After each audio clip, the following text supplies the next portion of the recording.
Coucou toi, comment tu vas? Approche un petit peu. Aujourd'hui, on va faire une petite vidéo un peu particulière qui fait suite à la vidéo que je vous avais fait sur la dépendance affective. Je ne sais pas si vous l'avez vu. Donc on va parler d'une relation qui est dite relation pansement. Alors ce que je vais faire, c'est que je vais vous expliquer ce qu'est la relation pansement, la problématique qu'il peut y avoir et les pièges à éviter. Alors reste avec moi jusqu'au bout et tu pourras découvrir un petit peu les pièges à éviter et comment bâtir des relations qui soient saines. À tout de suite. Alors pour moi, la première des choses qui reste assez importante, c'est déjà d'identifier ce que c'est la relation pansement et d'où ça vient et quelles sont les racines de ce problème. C'est souvent le cas, c'est une personne qui va se mettre dans une relation dite souvent amoureuse pour combler un vide et un manque émotionnel. Donc, qui peut survenir dû à plein de choses, à un choc émotionnel, à un deuil, à une rupture difficile ou à plein d'autres choses. Donc elle va se servir de cette fameuse relation qui va être un peu une sorte de pansement pour éviter d'affronter ses propres problèmes au lieu de faire un travail sur elle-même, tout simplement. Ensuite, le premier piège qui va être à éviter, ça va être la dépendance affective, comme on a parlé dans la précédente vidéo. En fait, il va y avoir un manque émotionnel à combler et du coup, la personne va devenir dépendante de l'autre personne. Mais dès que le manque sera comblé, ou que les problèmes vont ressurgir, c'est là où la relation, elle risque finalement de s'effondrer, parce que la personne n'est pas guérie. Ensuite, dans une relation pansement, il peut y avoir aussi un gros manque de communication.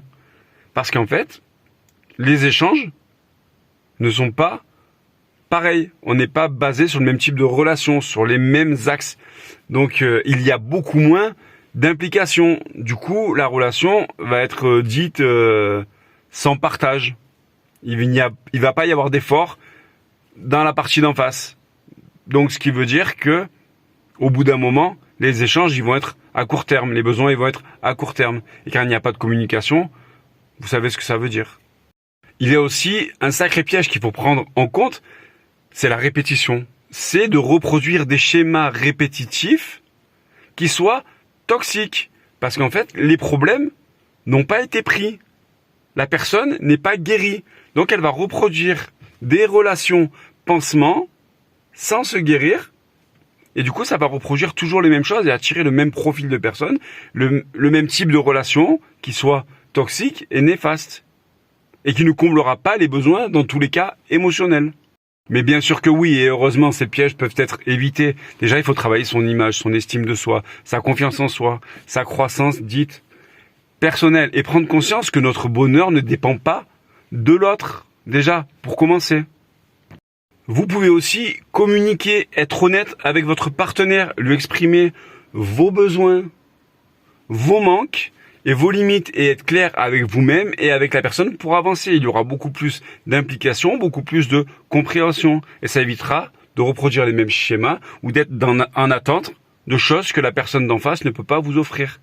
Et de se dire toujours que le bonheur, votre propre bonheur, ne dépend pas de la personne qui est en face de vous. Alors soyez honnête avec vous-même et exprimez vos désirs et ce qui vous manque au fond de vous.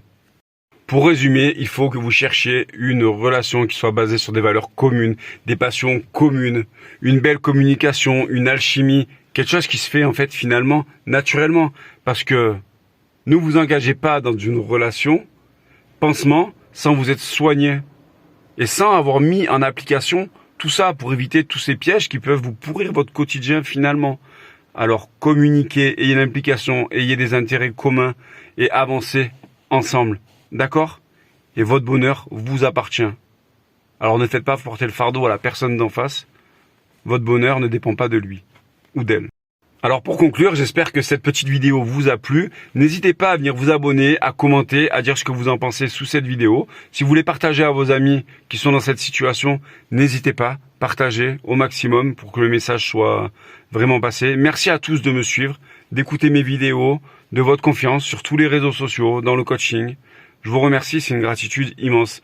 Et basez-vous sur des relations qui soient saines, ayez de la communication, ouvrez-vous, exprimez vos besoins, vos limites. Et ne vous engagez pas dans une relation pour combler juste un manque ou un vide émotionnel. D'accord? Allez, je vous dis à bientôt. Allez, ciao!